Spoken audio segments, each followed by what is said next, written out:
Good morning guys! For today's video, pahinga muna tayo sa wedding reception setup para bigyan panahon at oras ang aking panata taon-taon. Today is November 23, 2023. Ayan nga guys, maulan ng umaga ngayon. So, ayos ko na lahat yung mga dadalhin kong gamit doon sa pupuntahan ko. So, pinapatila ko lang ang ulan para makaalis na ako. Ayan guys, pupunta pala ako sa Bunot, Santa Rosa, Calabanga. Medyo malayo-layo rin kasi yung aking biyahe. So kaya nag-decide ako na magang gumising ngayon. Ayan, tumila na guys yung ulan. Kaya ano pang inaantay nyo? Tara, samahan nyo ako. Let's go!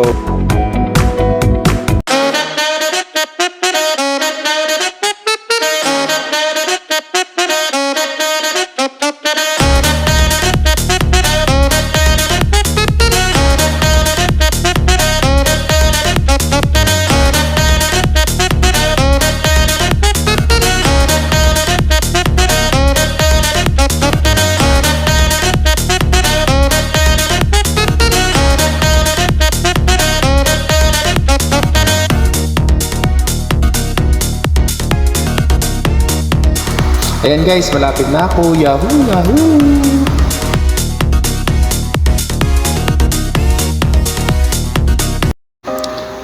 At ayan nga guys, sa wakas nandito na ako sa Barangay Bunot, Santa Rosa, Calabanga.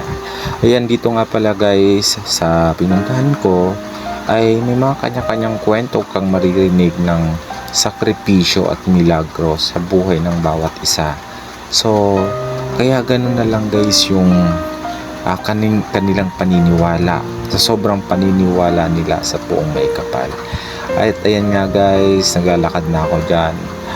Papunta ako doon sa bahay ng nag-aalaga kay Amang Hinulid.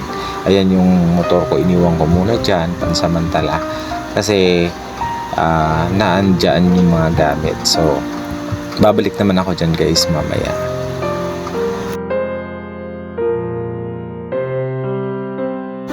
And guys, may kwento ko lang sa inyo. Yung santo pala dito guys is nakuha dyan sa dagat. At that time bumabagyo guys.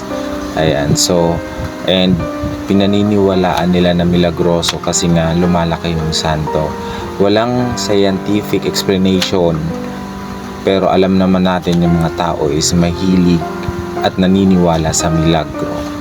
Ayan guys, ako nagsimula ako dito is 2014. So 9 years na akong pabalik-balik dito kasi ako na yung namamanata sa kanya na mag-ayos kapag ipoprosesyon siya. So ayan guys, pati ako saksi ako sa mga milagro kasi nagawa na rin ako ng milagro ng santo na ito. Ayan guys, papasok na tayo doon sa mismong may-ari ng bahay na tinutuluyan ni Amang Hinulid. Ayan guys, hindi ko pwedeng ipakita sa inyo sa ngayon kasi bawal ang video sa loob. Ayan, mamaya pag prosesyon makikita nyo naman. Ayan guys, malapit na ako. Sige, mamaya na lang update ko kayo.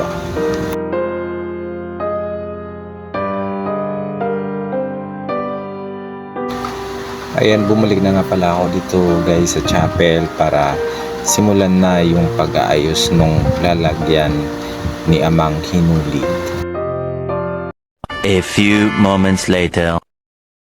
Ayan nga guys, dahil mag-isa tayo ngayon, kailangan kong bilisan ang aking pag-aayos ng lalagyan ni Amang Hinulid. At sabi kasi sa akin ni Nay, may nobena daw ng alas 3 at 5 or 6 ilalabas na namin para sa prosesyon.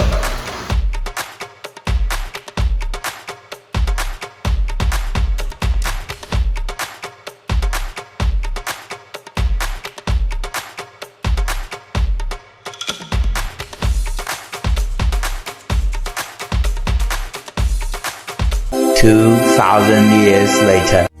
And finally guys, natapos ko rin sa wakas. Ayan, maya-maya ilalagay na dyan si Amang Hinulid para sa posisyon.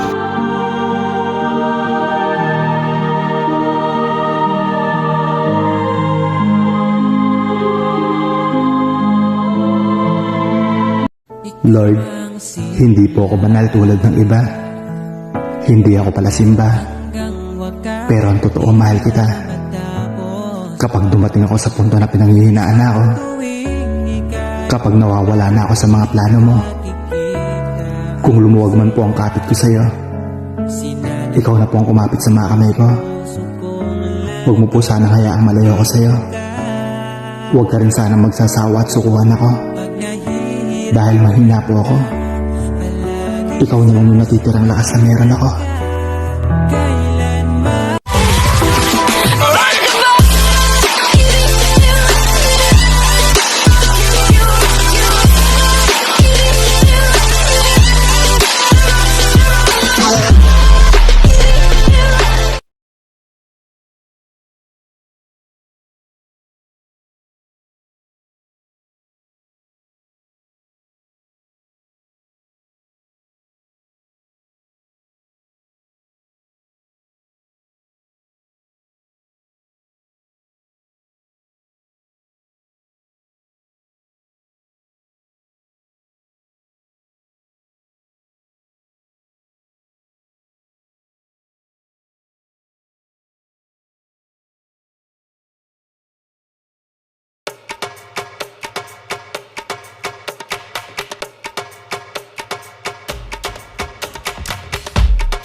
Lord, hindi po ako banal tulad ng iba.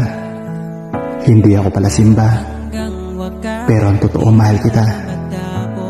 Kapag dumating ako sa punto na pinanghihinaan na ako, kapag nawawala na ako sa mga plano mo, kung lumuwag man po ang kapit ko sa'yo, ikaw na po ang kumapit sa mga kamay ko. Huwag mo po sanang hayaang malayo ko sa'yo. Huwag ka rin sanang magsasawa at sukuhan ako. Dahil mahina po ako, ikaw na lang yung natitirang lakas na meron ako.